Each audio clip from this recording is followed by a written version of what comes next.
Hello, friends. Uh, I'm back again, Cricket Yogi Venu, and um, something keeps happening on a daily basis in the India versus Australia series that is in play now. And now the latest news is that Nathan McSweeney has been left out in favor of Constus, Sam Constus. And the other change, Hazelwood is out of the series that we all know, and Jai Richardson has been drafted in. And it's widely felt and rightly so that Scott Bolland will come back again. I'm desperately unlucky not to um, find a regular place in the side, Scott Bolland, but that is indicative of the riches that the Aussies have had. And yeah, so what are the changes, and what do I think of the changes? In fact, I have a few questions for the Aussies. Why did not Sam Constas play the previous test at Brisbane? I thought that would have been a great entry for him. Now, by delaying his inclusion in the team and leaving out McSweeney after he did a decent job, but when you're up against Bumrah, if the Smiths and Labushins of the world struggle, you and even Khawaja, Usman Khawaja is struggling. Every Australian is struggling, including Travis Head. It's a bit unfair and very sad that McSweeney has been made the sacrificial goat. So, is it the right time to introduce Sam Constas? I think it will be a baptism by fire, no question about that. He's definitely being spoken of since, um, the recent past, spoken of very highly. And the century he scored against the Indians in the for the PMXI 11 that he played proves that he'll be more than a handful. But the fact that he didn't confront Jasprit Bumrah is something that everybody will be looking forward to. So I actually look at these developments as a little bit of a panic reaction by the Aussie selectors. Um, and I actually think this indicates that the Aussies are a little bit worried about these last two tests. The Aussies and the Aussie selectors would not have foreseen a 1-1 at the end of three tests. So I think they realize that it's very very important for them to not lose this series. And if they lose this series, then they'll literally be out of the WTC final. So too much at stake for the Aussies. Also, that the Aussies ended the Brisbane Test on the back foot. The Indians made a fantastic recovery, and a lot of those wickets of the seven that were lost were taken by the bowlers rather than the Aussie batters, including Travis Head, who tried to hit Hoik a short ball and then threw his wicket away. So the Aussies look a little bit, a little bit apprehensive, if I can be kind to them.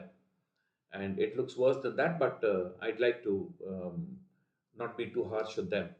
What about the Indians? Looks like today's update on Rohit Sharma's practice is about leaving the balls, and the fact that he also went around to Jaiswal and ensured that he left a lot of balls. If Jaiswal can leave a lot of balls, even Shubman Gill can, and not think about scoring runs at all. The For the first 12 overs, maybe they can have a 15 over target of the worst case loss of one wicket, and maybe about 25-30 runs. I think if they can bide that time, then the ball gets slightly older, then they have a better chance. Then that will also set up Virat Kohli. It doesn't look like the Indian team is looking at keeping Virat Kohli aside. There are no indications in either way that Virat Kohli will be there or he'll be left out. But I felt since Jaddu has done a good job and has proven himself, I think Rohit Sharma should take the place of come second down after the loss of the second wicket, and Jaddu can come after either Rishabh Pant or before Rishabh Pant. I think that will settle this batting order for good. I've said it before. I'm not very optimistic about Virat Kohli being able to make contributions here. Although there is word that the bounce and the pace, there will be pace in this pitch, but the bounce will be much like the Indian pitches. So Virat Kohli can make a comeback, but it's too much of a risk for us. Not only because the series is at stake, the WTC spot is at stake. So I would rather have Jaddu in as a batter, get Washington in as a bowling all rounder, and not depend on Jaddu for taking wickets. I think that's the only change that the Indian team should be able to make. Um, Rishabh Pant is overdue serious contributions, and Akashdeep will be there in the team, and the rest of the batting unit um, also needs to click. The important wickets are those of Jaiswal, who should not throw his wicket away the way he did in the Brisbane Test, the first innings. Shubman Gill was even more culpable of throwing his wicket away. So it is important for the Indians to bide their time. If the first innings, even if they score very slowly in the first 30 overs, once the 30 overs are crossed, then we can boss over the Aussies.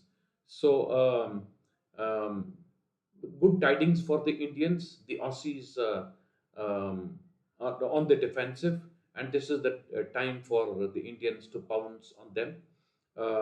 Even if Virat Kohli plays, the Indian openers and the first down Shubman Gill will do themselves and Virat Kohli a favor by playing out at least 25-30 overs. By the time Virat Kohli comes, and then Rohit Sharma too. If the ball is older, then Rohit Sharma can be potent. And like I already said, both Jaiswal and Rohit Sharma and even Shubman Gill should step down the crease and hustle the Aussie bowlers. Do it cleverly, prudently. Be prepared to take the ball on the chin. Suppose they get it wrong, they jump out to a shorter ball or a ball that is three quarters length. I think these are important things that the Indians must do. Um, what is very remarkable is that the Indians have fumbled more than once, but the Aussies have not been able to take advantage. Now the Indians are lucky to be still 1-1 in this at this point of time, and I think it is time for the Indians to capitalize. The Aussie batting is faltering, and that includes Travis Head. Try to get early wickets so that you know you can get Travis Head in when the ball is pretty new. That's when he is likely to falter, like Virat Kohli on the Indian side. So getting early wickets if they bowl first, and Akashdeep has found his groove. So he should be there in the team, and Washington Sundar, as I said, should be back in the team for his batting and bowling as well. And one last word on Ashwin.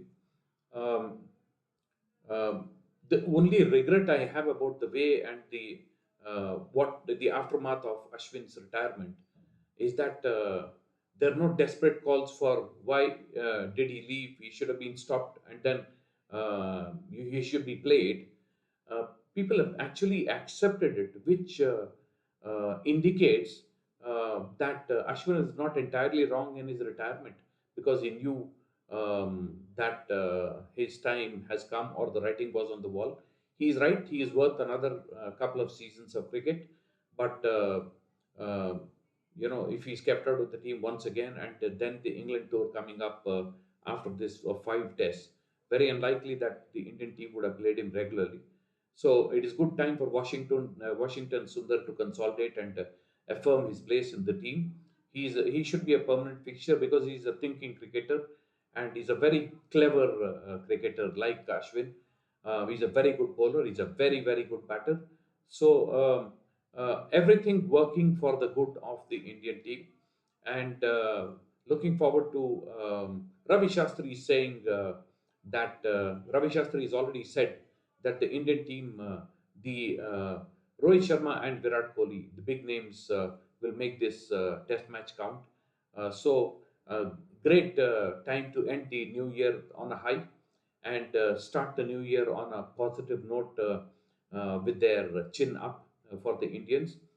So looking forward to the Melbourne Test match and for an Indian victory and affirmation of confirmation of a place in the WTC final rather than depend on other teams. It's important for the Indians to win these next two Test matches, and the Aussies are a bit down, so it is better for it is important, and this Indian team is definitely capable of taking advantage of the slight flux in the Aussie side.